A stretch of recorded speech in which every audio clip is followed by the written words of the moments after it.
So thanks again for joining and welcome. So in today's wellness talk, we're going to talk about strategies to support your immune health. So far, you may have heard a lot about how to strengthen or so-called boost our immune health. You may have heard a lot of health tips or health information from various sources. And you may actually wonder, what are those that are actually backed by scientific research? So in today's talk, I would like to share with you those strategies that are actually supported by scientific research. And by the way, my name is Mohan. I think I didn't introduce myself early on. So I'll be sharing a few slides. So please hold on. Let me share my slides.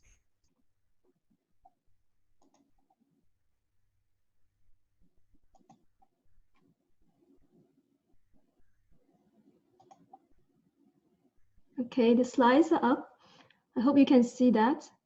So I will go over the slides first, and I'll leave some time towards the end for question and answer. So if you do have any question, you can leave it towards the end if possible, and then I will leave some time for that. And you can tap to the comment box if you have question towards the end of the presentation.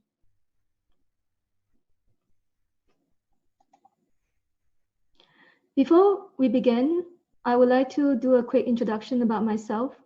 What I do professionally, I'm a holistic and functional health coach where I offer personalized health coaching to my clients.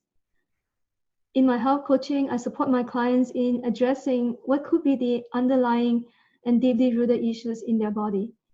I don't go chase after symptoms or try to suppress the symptoms because symptoms can actually just manifest on the surface. And when symptoms appear in the body, usually there are a lot of underlying and deeply rooted issues that have been manifesting underneath for a while. So we really want to go after those deeply rooted issues in the body. I work with my client to empower them to take charge of their health through holistic diet, nutrition, and lifestyle protocol. Hi, Jung-ho. Thanks for joining. I see more people joining. So we just started, so I'm doing a quick intro about myself. And I'm also a registered yoga teacher. And I founded my website, Simply Radiance Living, and also the corresponding Facebook page as well that we are all on right now. In my website and my Facebook page, I provide evidence-based health information and health tips that are supported by scientific research. So you can check out my articles and my blogs in my website. And you can look at the list of scientific journal articles that are referenced in my articles and my blogs if you are interested. My intention is really to help people to make informed decisions so that they can really take charge of their health. Hi, Shalini. Thanks for joining. And here are some of my credentials. And let's go over a few disclaimers before we start the presentation. I will not read it word by word, but I'll give you some time to please take a moment to read it through. Basically, this presentation is purely for educational purpose only. It is not intended to diagnose, treat, or cure any specific disease or health condition. You should always consult your physician or other healthcare professionals before taking any medication or supplements, or consult your physician and healthcare professional for any medical advice. Hi, I see two more persons joining, Soyun and Tao. Shen, thank you for joining. We're just starting. Now let's go with the actual presentation. So this presentation is actually an abstract of a full-length article that I have published in my website. You can see at the bottom of the slide here, I provide the link. Hi, Yun, thanks for joining. So if you're interested to really check out the scientific background and look at the scientific references that support basically the key point in this presentation, then you can also go take a look. And I'll start the presentation with looking at the relationship between our immune health and our overall health. And you may realize that there is actually a tight coupling between the two. And then we'll look at an interesting aspect of immunity. two sides of a coin. You may already expect that there's a good side and there's a not so good side to it. So we'll talk about that. And then we'll go over the actual strategies to support our immune health. So we'll start with diets. And then we'll talk about gut health. Gut health has been receiving a lot of attention in the media, and because it's been so much research interest in the scientific research community in the last decades or so. And through scientific research, many aspects of gut health has been discovered and is found to be so important and essential to many parts of our health. And that, of course, include immune health. And then I'll talk about certain vegetable, herbs, and spices that are specifically beneficial to our immune system. And then I'll cover certain nutrients that are also immune supporting. You may have heard of some of these nutrients before, but you may wonder what are those that are actually backed by scientific research. So we'll talk about that. And then we'll look into lifestyle, which is a very important aspect for our health and of course to our immune health as well. And I'll conclude the talk with other measures. So these are what I call earlier the deeply rooted issues in our body that can be a major culprit to our health as well as our immune health. So we'll take a look at those. Hi, Jessica, thanks for joining. So let's go over first how our immune health and our overall health are related. You may see from this diagram here already that there is this arrow that going both ways, which means that they are so tightly coupled. A good overall health is required in order to have a good immune health and vice versa. And you cannot have one without the other. And what is important to point out here is this underlying process that can be a major culprit that compromise both our immune health and our overall health. And this underlying process is what is called here the chronic low-grade systemic inflammation. So chronic here is basically means something that's going on for a while, for long term, other than acute or short term. And systemic means something that is occurring throughout the whole body rather than localized. So chronic systemic inflammation is an underlying disease process that has been discovered through last few decades or recent decades of scientific research that is a major culprit that contribute to many chronic diseases that are so prevalent in our society today.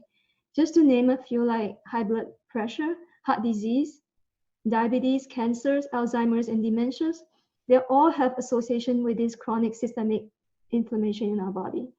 And of course, chronic system inflammation represent an out of balance immune system. And then I also want to talk about oxidative stress. You may have heard of that before, and you may have heard of it being mentioned side by side with chronic inflammation because they are so tightly coupled. What is oxidative stress? It means our body have too much free radicals. Free radicals in our body cause oxidation that damage our cells and tissues. So when that happens, it creates an inflammatory process. And when inflammation occurs, it creates additional free radicals, and that contributes to more oxidative stress. So you can see that it actually forms a vicious cycle between these two. And then you may ask, what is contributing to oxidative stress and chronic inflammation? Our diet, lifestyle, and toxins in our environment and in our foods.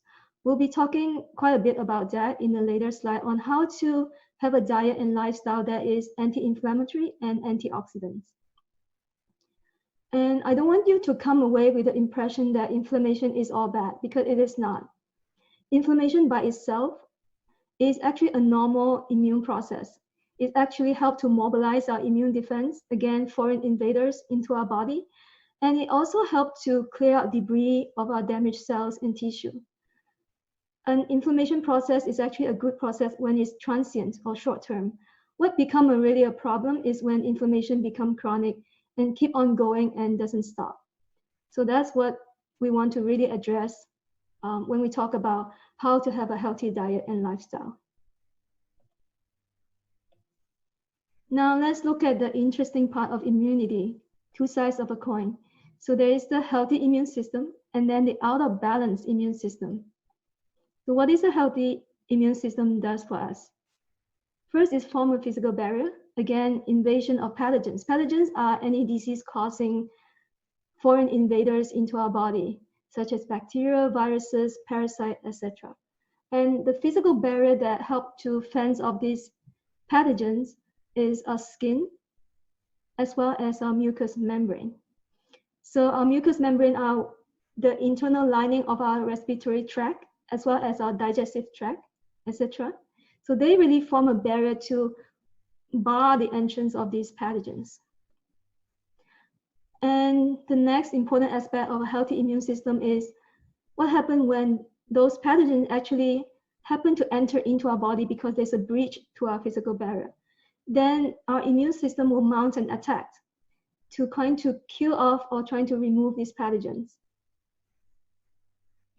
And then one more important aspect, which is very important, is our immune system also helps to remove any mutated or cancerous cells from our body to prevent them from proliferating and become a full-blown cancer.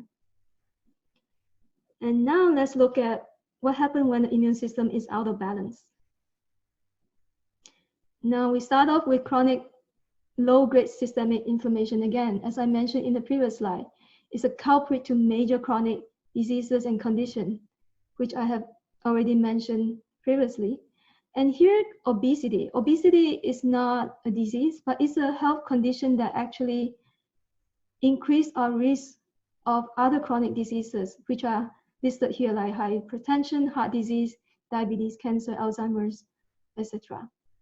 And obesity also forms a vicious cycle with chronic systemic inflammation. Obesity, the fat tissues, especially the fat tissue in our abdomen, around our abdomen, as well as fat tissue that surround our internal organs, like our livers, our kidney, our heart, our intestine, those fat tissue can actually generate compounds that are promoting inflammation. And when we have inflammation, on the other hand, it actually compromise or cause dysfunction in our fat metabolism and actually promote accumulation of fat tissues as well. So they become a vicious cycle.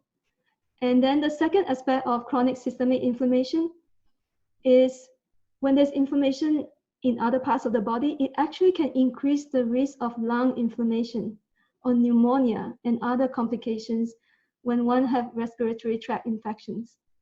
You can see how big an impact is this chronic systemic inflammation to our body.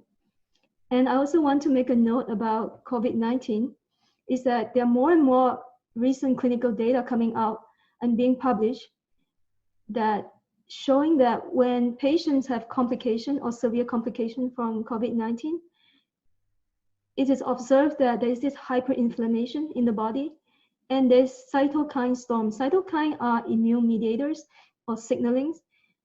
And there's this rampage of immune signaling in our body, and the body is basically hyper-inflamed. And you can see how important now is this whole chronic systemic inflammation to our health. You may also find the association between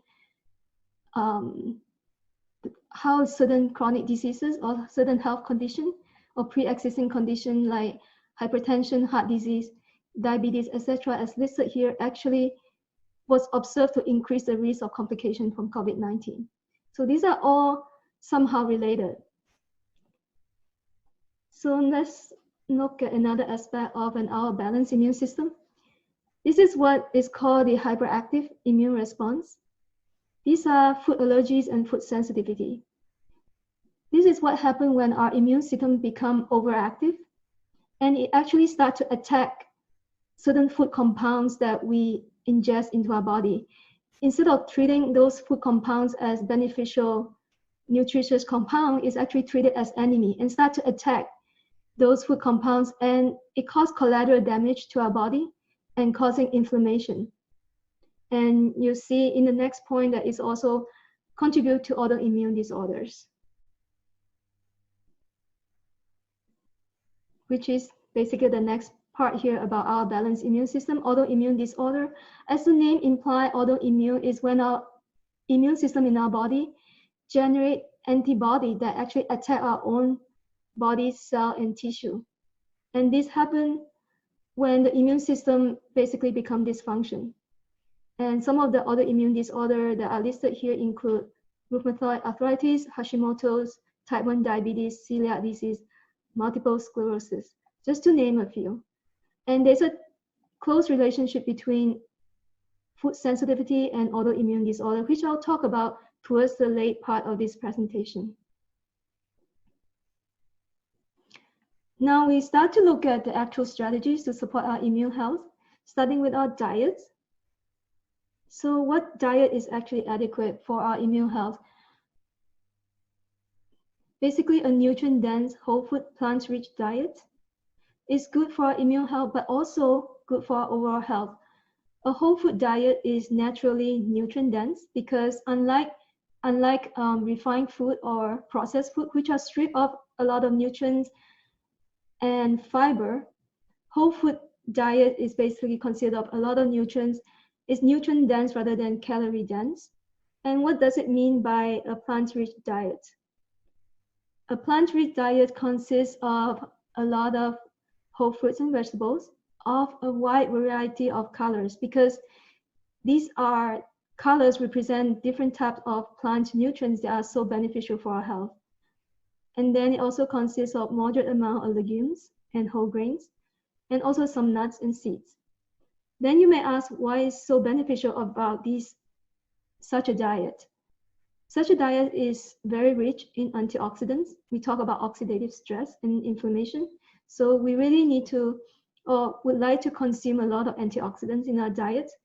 And such a diet also filled with anti-inflammatory properties, filled with fiber, which is good for our gut health, micronutrients, which are the vitamin and minerals, phytonutrients, as the name literally imply, phyto means plant. So phytonutrient just means plant nutrients. These are nutrients that typically contribute to the different pigments or different colors of different plants. And there are thousands of phytonutrients that have been discovered by scientific research and more yet to be discovered. Some of the phytonutrients that you may have heard before, some of the common ones include such as resveratrol, flavonoid, polyphenol, just to name a few. And phytonutrients are very beneficial for many aspects of our health, which include supporting our immune function and also generally important for our cellular function. Some of them have anti-cancer properties as well that you probably have heard of. And just a final remark of such a diet is such a diets have been shown by numerous scientific research to reduce the risk of many chronic diseases. I just list some of you here, but generally it is known to reduce the risk of chronic diseases. Now, what other thing that we need to do in addition to a nutrient-dense whole food plant-rich diet? We want to also make anti-inflammatory food choices. And what are those? We want to avoid refined carbs, which include white flour, white rice, and refined sugars, because a refined carb will generate spike in our blood sugars, and that's pro-inflammatory. We also want to consume a high ratio of unsaturated fats over saturated fats. The beneficial unsaturated fats include monounsaturated fats from olive or olive oil, avocado, and also omega-3 polyunsaturated fats from cold water, fish, flaxseed, chia seed, and some nuts. And we want to minimize or reduce the consumptions of food high in saturated fats and high in a compound called advanced glycation end products, or AGE. You can also pronounce it as age, and it actually an important aspect that contribute to inflammation. So AGE, or advanced glycation end product, is what is formed when fat and proteins are combined with sugar in a process called glycation. And AGE is found high in certain food or certain way of cooking, such as meats, especially red meats and processed meats. And then food cooked in high and dry heat, such as deep frying, high heat barbecue, broiling, for example. especially when meats, because meats are high in protein and fats, and when they're cooked in such a method, then it will create AGE. And also certain dairy product, it's such as aged cheese, is also contain higher amount of AGE. And one final point is we want to avoid immune reactive food. These are food that trigger allergies or sensitivity in our body. And as I mentioned before, food allergy and sensitivity create inflammation in our body and also can trigger autoimmune disorders. But it is important to note that food allergies and food sensitivity actually are quite individualized. So different people may be sensitive to different types of food. So it really takes some investigation. And I'll be touching upon that towards the end of the presentation. I see some question already being typed on the comment. I'll address that at the end of the presentation. There'll be a Q&A session, so no worries. And now let's take a look at gut health. As I mentioned before, gut health has received so much attention in research community, in the media, because it's so essential for our health. And we'll be focusing on immune health in today's talk. And now, first, we probably should realize that the immune tissue in our gut lining actually represents 70% of our immune system. This is quite a lot. It may be surprising or not so surprising to you, but in general, if our gut is dysfunction, then our immune health will also be compromised. Another aspect of gut health is to have a healthy gut flora, because it's also crucial for our immune health. And gut flora, the actually more, I would say the scientific name is gut microbiome or gut microbiota. And it basically a composition of various microorganisms in our gut. Our gut is basically our whole digestive tract. A good microorganism in our gut actually play crucial role in modulating the immune function of the human host. It actually helps to promote immune health of the human body. And on the other hand, imbalanced gut flora or dysbiosis, which means an overgrowth of bad microorganism in the gut and undergrowth of good gut microorganism in the gut, will actually impair immune defense and promote inflammation. And here you see that inflammation is being mentioned yet again. So we can see that so many aspects of our body, our environment, our lifestyle, diet can contribute to inflammation. And what are the strategies to support healthy gut and gut flora? This is in addition to a healthy diet that's shown in the previous slide. First, we want to avoid or minimize consumption of processed food and artificial sweeteners because they can damage the gut lining and also compromise our gut flora. And we want to avoid toxins in our food, including pesticides, herbicides, heavy metals, food additives, chemicals, environmental pollutants.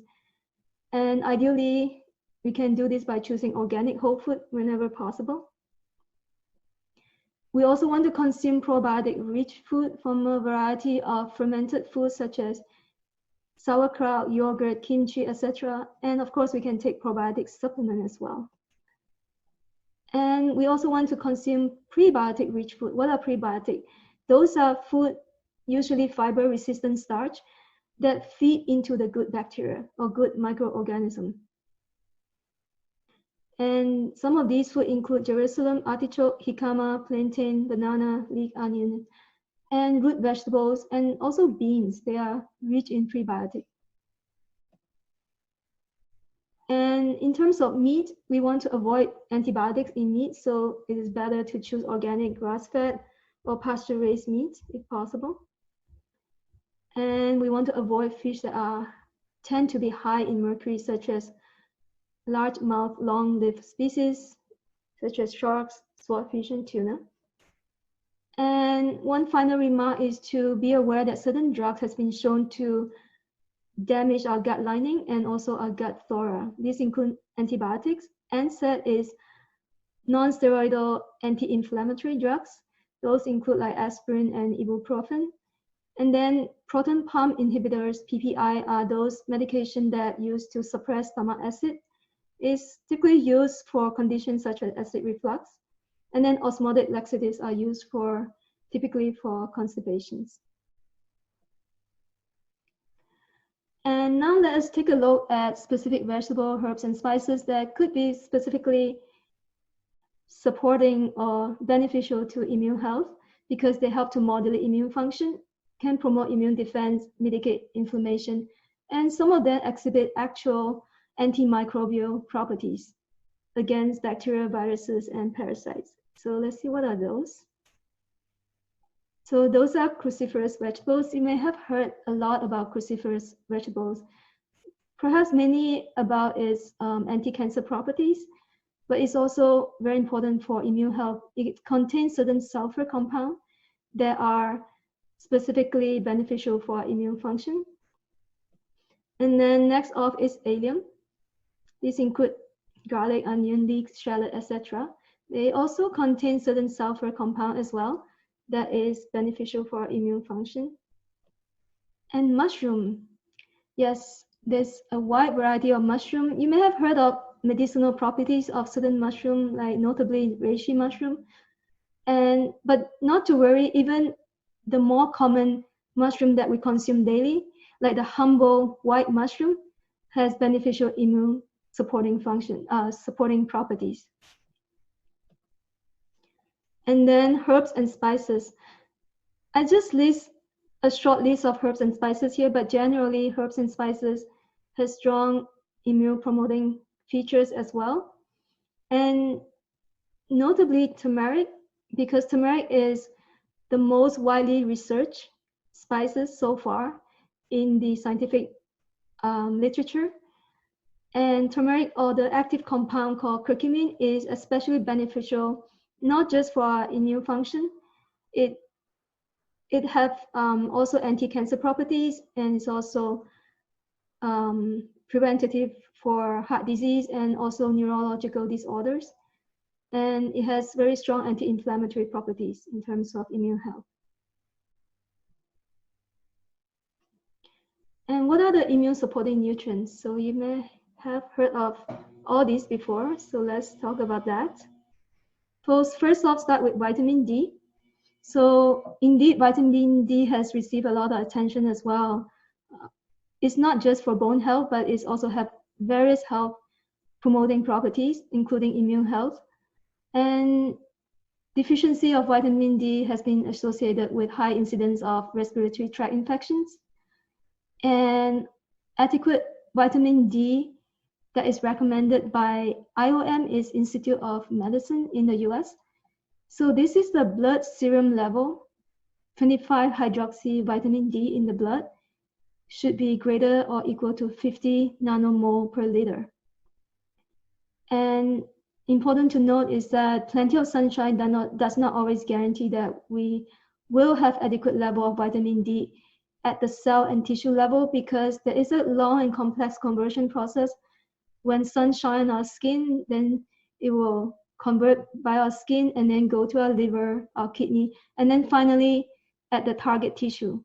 So if any of these functions are compromised, then there may be some deficiency in vitamin D.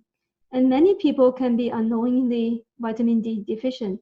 According to one study back in 2005 and 2006, 42% of Americans are vitamin D deficient. So it is quite important to always check for our vitamin D level in our regular blood tests. And next off is vitamin C. So you have heard probably a lot about vitamin C, and some people tend to take vitamin C a higher dosage when they have a cold or flu. So what is it that important about vitamin C is that it actually can promote our immune function. It has also antimicrobial effects. And deficiency in vitamin C actually linked to increased susceptibility to infections, especially respiratory tract infections. Usually a diet rich in whole fruits and vegetables would provide abundance of vitamin C, but there's an exception. If a person have acute or chronic inflammatory condition and also have digestion absorption issue, then even though the food consumed has a lot of vitamin C, then they may be deficiency of vitamin C in the body. Why inflammation matter is because vitamin C is a strong antioxidant.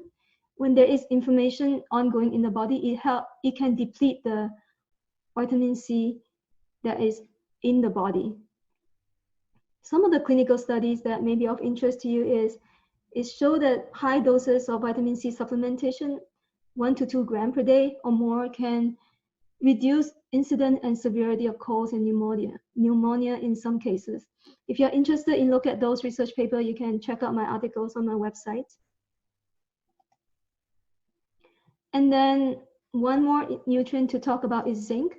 Zinc deficiency is also linked to increased susceptibility or severity of pneumonia and other infections. The IOM recommend 8 to 11 milligrams per day of zinc. And also there are some clinical studies that show that high dose of zinc supplementation, which is quite high, 20 milligrams per day or more. It was shown to reduce the severity and duration of cold and pneumonia. And some of the food rich in zinc are shown here. They are rich in shellfish, but not all type of shellfish, mainly oyster and crab. Also found in moderate amount in white meats, beans, pumpkin seeds, and some nuts. Many people could be unknowingly deficient or borderline deficiency in zinc. It really depends on the diet and food choices. So overall, one should aim to acquire sufficient level of these nutrients through a nutrient-dense whole food diet again, whenever possible. Supplementation may be beneficial in certain cases. So some scientific research did show that higher dosage of certain nutrient may be beneficial when someone is experiencing such as cold, pneumonia, etc. But again, please take a look at those articles if you're interested.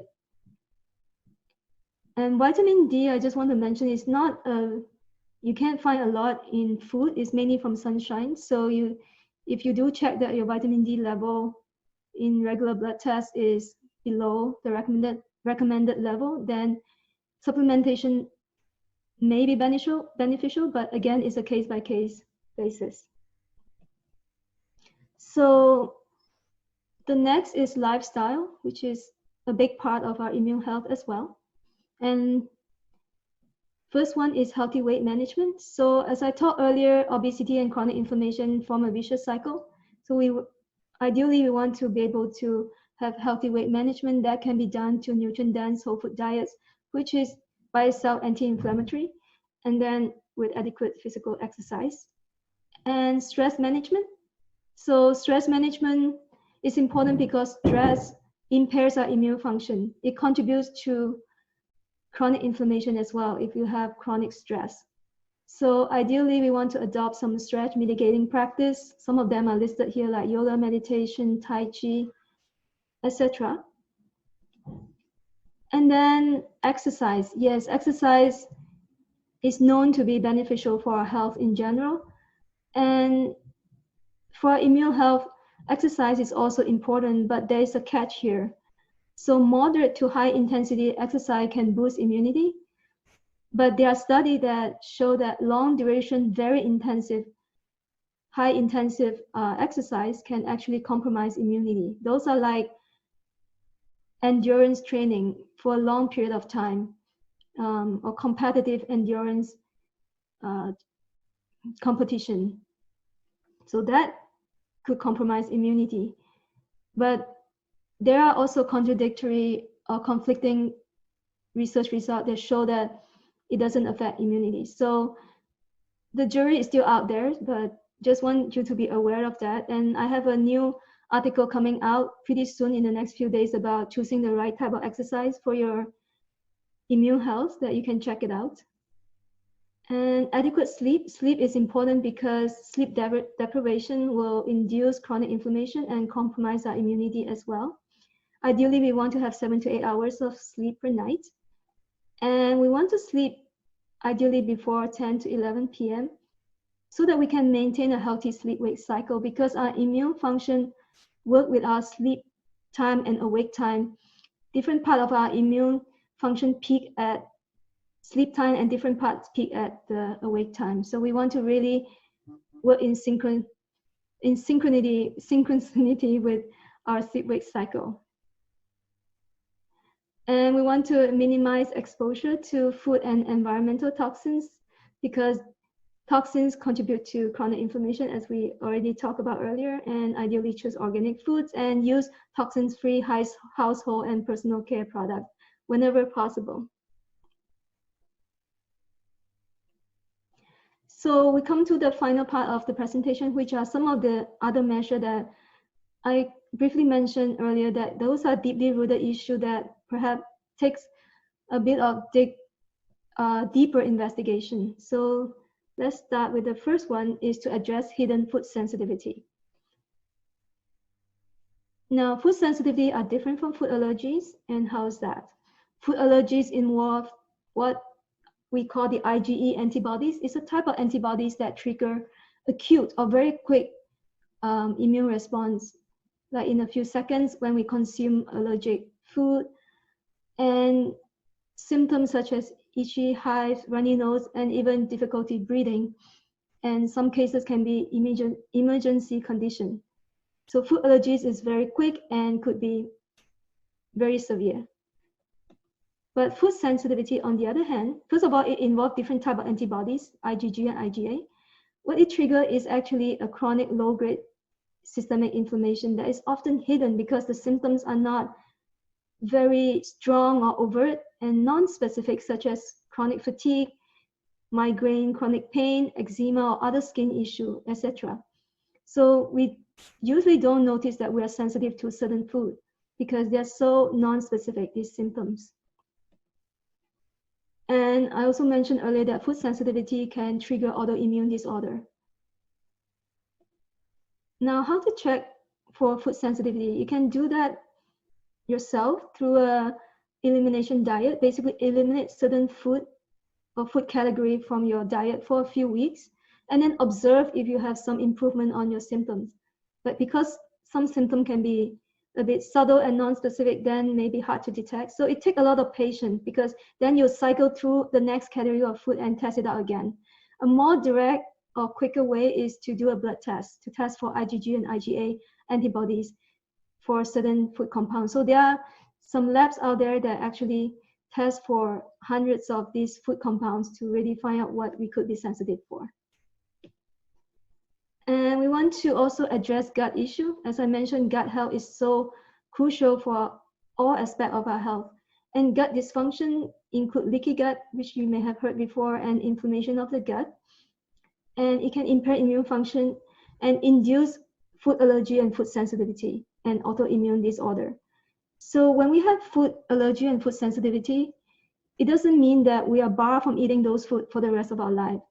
So if we heal our gut, there are cases where some of our food sensitivity and food allergy can diminish because the food compound no longer leak to our gut into our blood system, and it can calm down our immune function because the food compound are now intact within our gut lumen and not leak into our blood vessels. And lastly, address hidden infections and toxicity. These are hidden because, again, they are not overt, doesn't cause very specific symptoms, and they cause non-specific symptoms. These are like parasites, mold toxicity, heavy metal toxicity, and they all contribute to chronic inflammation. So this basically concludes most part of my presentation. And I just want to share some further information. You can start typing your question on the comments if you have questions. I'll just go over some further information in case you're interested. So if you want to check out my article that correspond to this presentation, this is the link. And then also some other articles that I have, just a short list. I have more articles than this, but some of the ones that may be of interest are listed here. As I mentioned that I'm releasing an article shortly in the next few days about choosing the right types of exercise for your immune health. And if you're interested to check out how I may support you in your health journey, you can always book a free 45-minute discovery call with me. Here's the link. And finally, if you would like to connect with me, you can go to email, this Facebook page that we are all on right now, Instagram, and you can also sign up for my newsletter at my website. So basically, I conclude my presentation. I'll leave this slide on for a moment in case people want to write down the link. And I'll look at the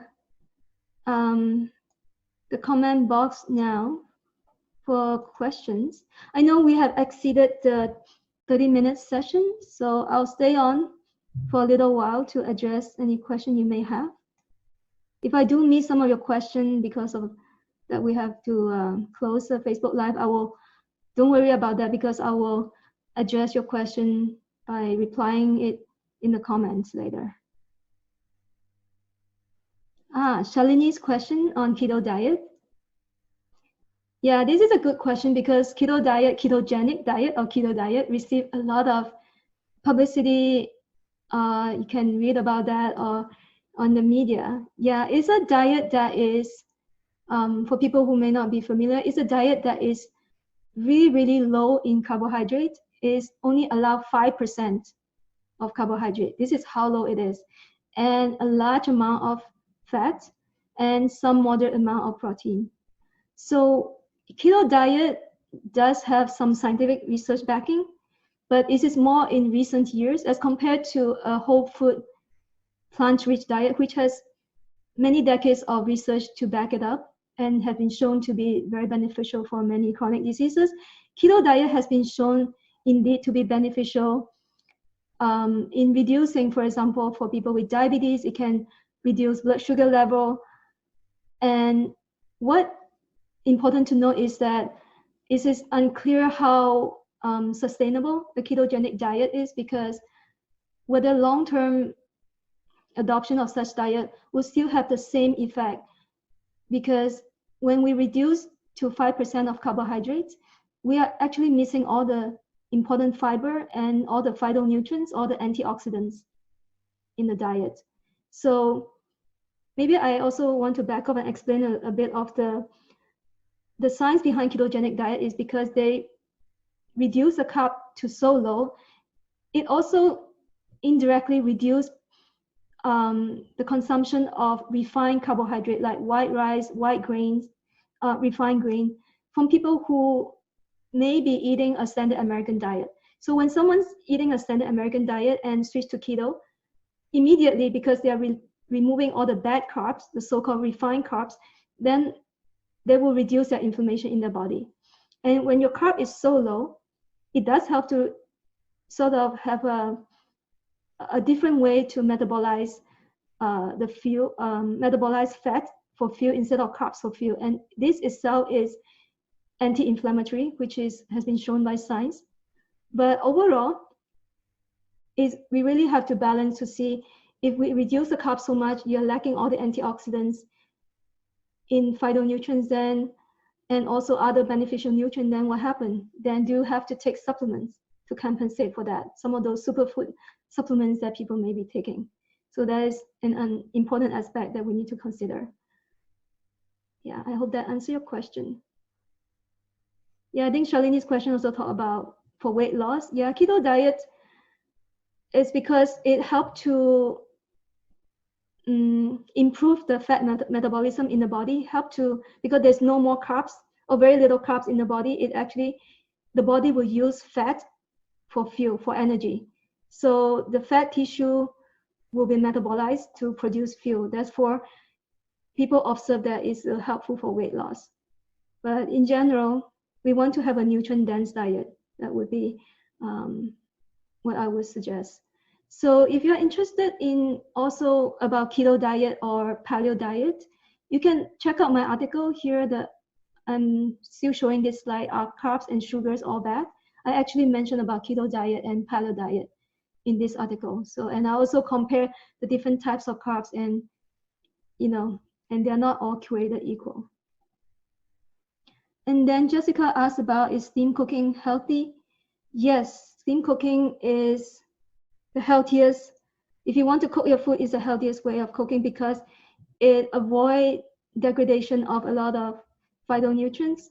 So the higher the heat in our cooking, the more it may degrade the phytonutrients in our food. So steam is, yeah, it's a good way of cooking.